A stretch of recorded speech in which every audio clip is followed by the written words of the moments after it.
Regresamos con más en Primera Página, ahora con toda la actualidad internacional, la guerra entre Israel y también la República Islámica de Irán desata en el mundo otro escenario de inestabilidad, sumado a lo que ya ocurría en Medio Oriente con la guerra entre Israel y Hamas en la Franja de Gaza, en el pasado lo que ocurrió en Líbano con el enfrentamiento directo con Hezbollah y permanentemente los ataques que realizan los hutíes hacia el territorio de Israel.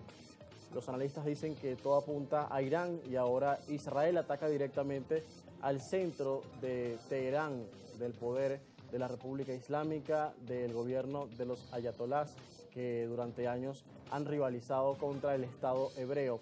En las últimas horas, como ustedes ya lo vieron al principio de Primera Página el día de hoy, fue viral el ataque que hizo Israel contra la televisión estatal de Irán mientras había una transmisión.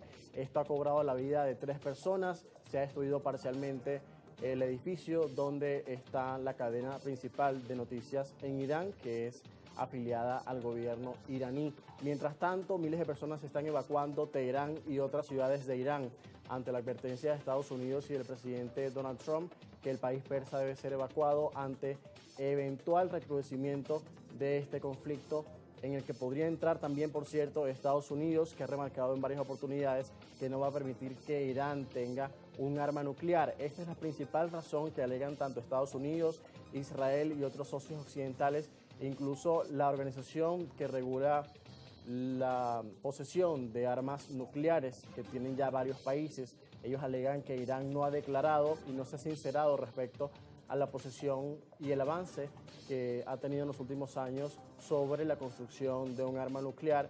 Por lo tanto, también afirman que está en el 60% de enriquecimiento de uranio, lo que le permite estar muy cerca de desarrollar varias bombas atómicas.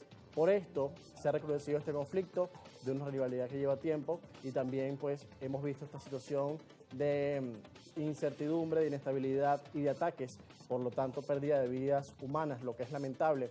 En Irán van más de 200 muertos, mientras que en Israel más de 20. Israel sigue atacando varias posiciones nucleares en Irán, en las principales ciudades donde hay posesión, digamos, laboratorios nucleares en este aspecto, mientras que Irán también ha apuntado a Israel, a varios centros importantes y sobre todo a zonas civiles donde han impactado varios misiles. Trump ha dicho que no busca en este momento un alto el fuego, sino algo mucho mejor, lo que apuntaría a acabar con el conflicto. Pero algo también importante en las últimas horas es que el primer ministro de Israel, Benjamin Netanyahu, ha sugerido que no descarta matar al líder de Irán, el ayatolá Ali Khamenei. Dice que esto acabaría con el conflicto. Vamos a revisar parte de esa información. No va a escalar el conflicto, va a terminarlo. Hemos tenido medio siglo de conflicto propagado por este régimen que aterroriza a todos en Oriente Medio, que ha bombardeado los campos petrolíferos de Aramco en Arabia Saudita, que está difundiendo el terrorismo, la subversión y el sabotaje por todas partes. Esa es la guerra eterna que quiere Irán y nos están llevando al borde de una guerra nuclear. Poco después, en una conferencia de prensa, Netanyahu dijo que Israel está eliminando a los líderes militares de Irán uno a uno y que su país está cambiando el rostro de Medio Oriente con su campaña contra Irán. El conflicto más reciente entre los dos países empezó el viernes, cuando el ejército israelí lanzó un ataque sin precedentes contra Irán, con el objetivo declarado de evitar que se dote de armas nucleares. La República Islámica respondió atacando varias ciudades de Israel. Después de décadas de guerra indirecta y operaciones puntuales, es la primera vez que los dos países se enfrentan militarmente con tanta intensidad. Recordemos que el año pasado hubo 2 ataques mutuos de parte de Israel y también de Irán. Fueron ataques cruzados que tuvieron un impacto significativo en ambos estados.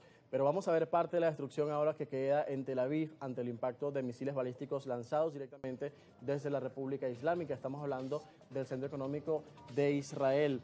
Allí, como ven en las imágenes que les mostramos a continuación en las pantallas, en zonas residenciales han impactado misiles provenientes de Irán lanzados en los últimos días. Es una situación complicada que también ha matado a civiles tanto en Israel como en Irán, donde también han atacado las fuerzas de defensa israelíes.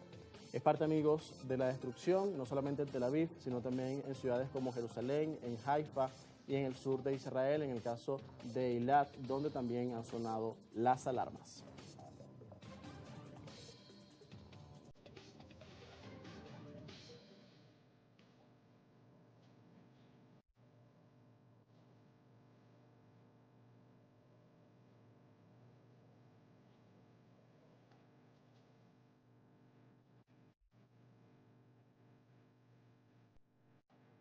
Bien, amigos, también vamos a ver la declaración del presidente de Estados Unidos, Donald Trump, la tarde de este lunes, cuando advirtió que las personas deben evacuar de Teherán y otras ciudades de Irán. Esto lo hizo durante su participación en la cumbre del G7 que se realiza en este momento en Canadá. Ya Trump está de regreso a Estados Unidos porque dice que se toman decisiones importantes en estas horas respecto a la situación en el Medio Oriente. Advirtió también a Irán que regrese a la mesa de negociaciones antes de que sea demasiado tarde en medio de su enfrentamiento directo con Israel. La advertencia se dio al margen de la cumbre del G7. Trump elogió la ofensiva israelí, aunque aseguró que aún es posible lograr un acuerdo con Teherán. Dijo que Irán no está ganando esta guerra y que es hora de dialogar. Mientras tanto, los líderes del G7, como el británico Keir Starmer y el alemán Friedrich Merz, instaron a evitar una escalada mayor. Europa propone un texto que responsabiliza a Irán y reafirma el derecho de Israel a defenderse. Este encuentro de los grupos o de los miembros del G7 reúne a las principales democracias industriales en un contexto tenso. A solo 2 días de su inicio, Israel lanzó un masivo ataque contra Irán, que ya negociaba con Washington sobre su programa nuclear. Mientras tanto, no podemos dejar de lado otro conflicto, lo que ocurre en Europa del Este entre Rusia y Ucrania desde hace más de 3 años. De hecho, se han reportado ataques masivos de parte de Rusia contra las principales ciudades de Ucrania en las últimas horas. Esto deja un saldo importante de varios muertos. Pero al margen de esto, Rusia devolvió a Ucrania este lunes los cuerpos de 1.245 ciudadanos en el marco de un acuerdo de repatriación alcanzado este mes durante conversaciones de paz en Turquía. Kiev informó que se trata de, en su mayoría, de personal militar. Según la agencia ucraniana encargada de estos intercambios, esta fue la última fase del canje acordado en Estambul. Denunciaron además que muchos de los cadáveres estaban en un estado extremadamente mutilado. Ucrania aseguró que también recibió cuerpos rusos mezclados con los de sus soldados, lo que ha complicado el proceso de identificación. A cambio, entregaron a Rusia los restos de 78 personas.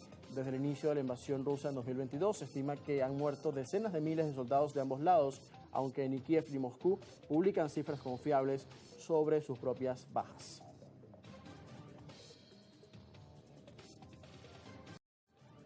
El estado de salud del senador colombiano y precandidato presidencial Miguel Uribe es extremadamente crítico. Así da cuenta el último parte médico emitido por la clínica en donde se encuentra recluido desde hace más de una semana en Bogotá. El senador opositor de 39 años fue ingresado en un centro médico el 7 de junio con 3 heridas de bala, 2 en la cabeza y 1 en la pierna. Los médicos lo operaron ese mismo día y el pasado domingo. La clínica que lo atiende informó que debió pasar de nuevo por el quirófano el lunes ante un sangrado agudo en el cerebro. Los médicos afirmaron que luego de la intervención su situación es extremadamente crítica, caracterizada por edema cerebral persistente y sangrado intracerebral de difícil control. Tengo que decirles que está librando la batalla más difícil que habíamos transitado hasta el día de hoy. Por eso salgo para pedirle a cada uno de los colombianos nuevamente, apelando a su buen corazón, al amor que sienten por Miguel, por mi familia y por Colombia, que hagamos una oración masiva. Se trata de un deterioro drástico en la salud de Uribe luego de días de estabilidad. El miércoles había dado signos de mejoría. Un adolescente de 15 años está detenido y es acusado de ser el autor material del atentado, así como otros 2 sospechosos de ser sus cómplices. Todos fueron imputados por la Fiscalía por homicidio en grado de tentativa y porte ilegal de armas. Ninguno aceptó los cargos. El abogado de Uribe, Víctor Mosquera, dijo a la AFP que los avances de la investigación muestran que detrás del ataque está una organización estructurada con antecedentes de atentar contra líderes de la derecha.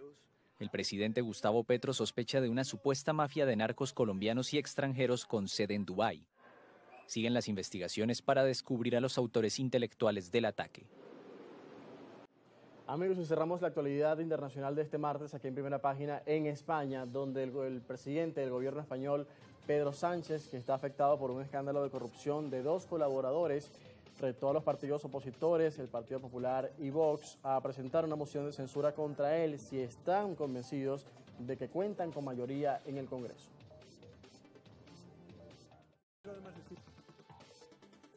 Y quiero además decirle una cosa a los ciudadanos y ciudadanas, que entregarle las riendas del país a una coalición del Partido Popular con Vox, que están impulsando una agenda reaccionaria y que actualmente o tiene abiertas 30 casos de corrupción, muchas de ellas involucrando a altos cargos actuales, como es el caso del Partido Popular, o ha sido multado por financiación irregular, como es el caso del partido de la ultraderecha de Vox, sería una tremenda irresponsabilidad. Y lo que tienen que hacer estas dos organizaciones es explicar estos casos de corrupción y autoexigirse lo que otros nos autoexigimos y ellos nos exigen, que hagan lo mismo. Y si me permiten un consejo, que tanto el señor Feijóo como el señor Abascal presenten esa moción de censura cuanto antes. Porque después del verano, pues a lo mejor empiezan a sucederse las resoluciones de muchas de las causas que tienen al Partido Popular pendientes. Y entonces se verá quiénes son los delincuentes de verdad.